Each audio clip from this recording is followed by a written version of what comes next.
మనం గుజరాత్‌లో ద్వారకాలో అయితే ఉన్నాం. ఈ ద్వారకాని సందర్శించడానికి దాదాపుగా 500 మంది దాదాపుగా ఇక్కడికొచ్చారంటే, మిగిలిన క్షేత్రాలన్నీ దర్శించుకున్నారంటే, ఇక్కడ కావాల్సిన అకామిడేషన్ గాని, వాళ్ళకి కావాల్సిన ఫుడ్ గాని, ఇంతమంది ప్రేమ అనురాగాలు పొందినటువంటి వ్యక్తి దోపుగుంట్ల శ్రీనివాసరావు గారు. దేవాలయం యొక్క కార్యదర్శి దోపుగుంట్ల శ్రీనివాసరావు గారు మనతో ఉన్నారు. ఆయనతో మాట్లాడదాం.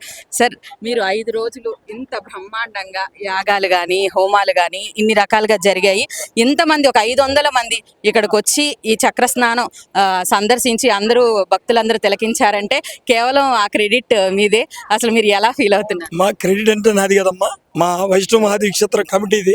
ఎందుకంటే ఒక తండ్రికి పిల్లలు ఎలానో ఈ వ్యవస్థ అనేది చాలా గొప్ప వ్యవస్థ. దీంట్లో మా ప్రెసిడెంట్ గారి దగ్గర ఇచ్చి నేను, మా ట్రెజరర్ కానీ, మాకు ఈసీ మెంబర్లు కానీ, కమిటీ సభ్యులందరూ కూడా వాళ్ళు మనస్ఫూర్తిగా ఈ కార్యక్రమం చేయాలని కొంతమంది తెర వెనుక, కొంతమంది తెర ముందు ఉండి ఈ కార్యక్రమం విజయవంతం చేశారు. మాకు స్ఫూర్తినిచ్చేది ఏంటంటే, ఇప్పుడు పారాయణ చేస్తున్నటువంటి బృందం వారు ఎంతైతే ఉత్సాహంగా ఉంటున్నారో ఆ ఉత్సాహానికి తగ్గకుండా స్వామి కూడా వారందరి చేత మా చేత ఇంత మంచి కార్యక్రమం చేస్తున్నారు. ఏర్పాట్లు అంటారా, మేము పూర్తిగా భగవంతుడి మీద భారం వేసాం. ఈ రోజు వరకు అయోధ్యలో జరిగినప్పుడు కానీ, ద్వారకలో కానీ ఒకదానికి మించి ఒకటి ఇక్కడ అన్ని ఏర్పాట్లు చాలా అద్భుతంగా కుదిరినాయి. మేము చెప్పడమే కాదు, మీకు ఇక్కడికి వచ్చినటువంటి భక్తులు మీకు చెప్పుంటారు.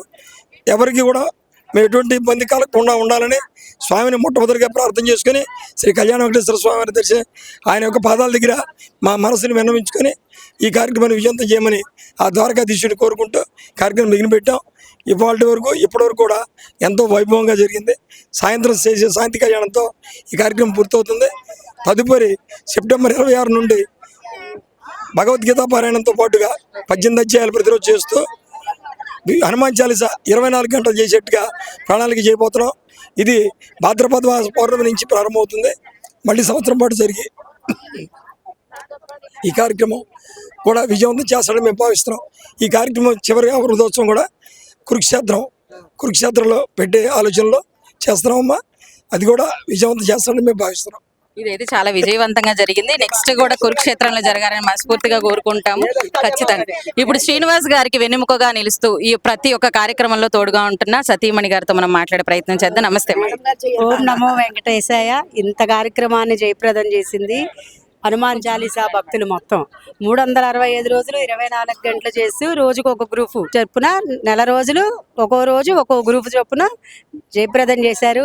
ఏమన్నా లోటుపాట్లు ఉంటే వాళ్ళు కూడా సర్దుకోవాలి. వచ్చే సంవత్సరం కూడా బాగా చేయాలి. అక్కడ స్వామి చాలా గొప్పవాడు. మా బాబు ఆయన ఏది చెప్తే అదే చేస్తాం. మేము ఆయనకి అంకితం అయిపోతాం చివరి క్షణం వరకు. విన్నారు కదండి. ఇదండి ఇక్కడ పరిస్థితి. వీడియో జర్నలిస్ట్ సాయితో మధులలిత, ద్వారకా నుంచి.